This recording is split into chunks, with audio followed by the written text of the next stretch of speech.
Wahab rahimahullah, salah seorang ulama dari kalangan tabi'in, jadi murid sahabat.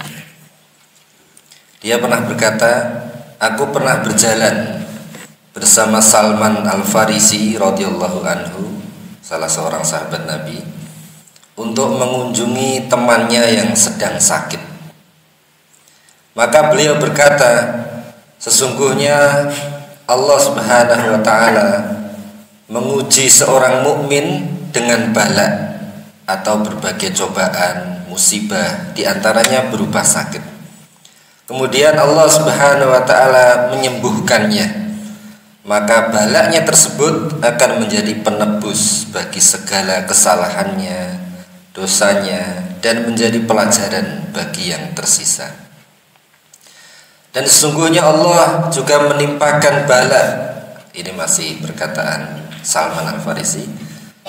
Sesungguhnya Allah juga menimpakan bala, bencana, musibah, yang salah satunya berupa sakit kepada orang yang fasik, yaitu orang yang banyak berbuat dosa dan maksiat. Kemudian Allah Subhanahu wa taala menyembuhkannya. Maka perumpamaan dia itu bagaikan unta yang diikat oleh pemiliknya. Dia tidak tahu mengapa mereka mengikatnya, kemudian mereka melepaskannya. Dia pun juga tidak mengetahui mengapa mereka melepaskannya. Riwayat ini ditulis di Musannaf Ibu Abi Syaibah. Jadi jemaah yang dimuliakan Allah, artinya orang mukmin yang soleh itu akan bisa mengambil pelajaran, mengambil faedah dari setiap musibah atau sakit yang menimpanya. Sedang orang yang fasik, orang yang banyak berbuat maksiat, dia tidak bisa mengambil pelajaran, tidak bisa mengambil faedah atas musibah yang menimpanya tersebut.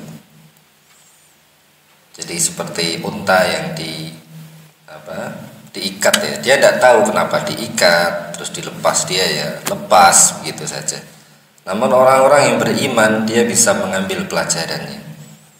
Syekhul Islam Ibnu Taimiyah rahimahullah juga pernah berkata, musibah yang engkau terima dari Allah Subhanahu wa taala, hal itu lebih baik bagimu daripada nikmat yang diberikan Allah kepadamu, yang membuatmu lupa untuk berzikir atau mengingat kepadanya.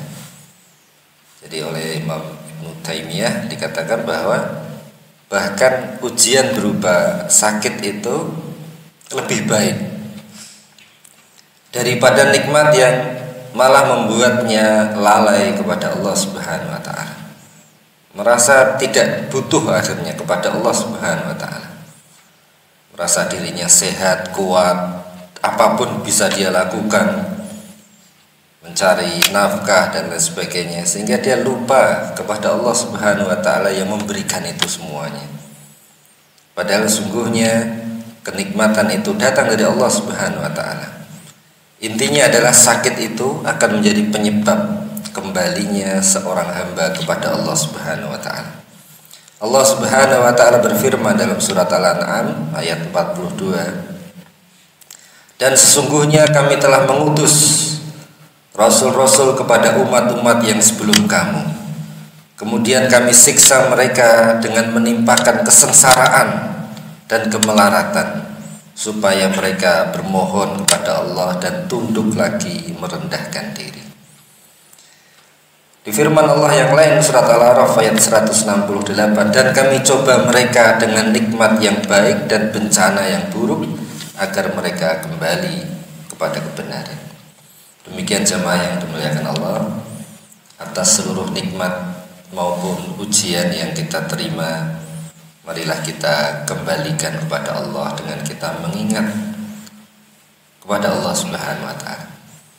Ketika kita diuji dengan sakit, maka banyak-banyak kita mengingat pada Allah, beristighfar, memohon ampun, dan mengambil pelajaran dari musibah yang kita terima, karena itu lebih baik. Namun ketika kita diberikan nikmat, sehat, kesempatan dan sebagainya, marilah kita juga mengingat Allah Subhanahu wa taala dan tidak lalai di dalam beribadah kepada Allah Subhanahu wa taala. Mudah-mudahan Allah Subhanahu wa taala memberikan taufik kepada kita untuk dapat mensyukuri nikmat dan bersabar di dalam musibah yang Allah Subhanahu wa taala berikan.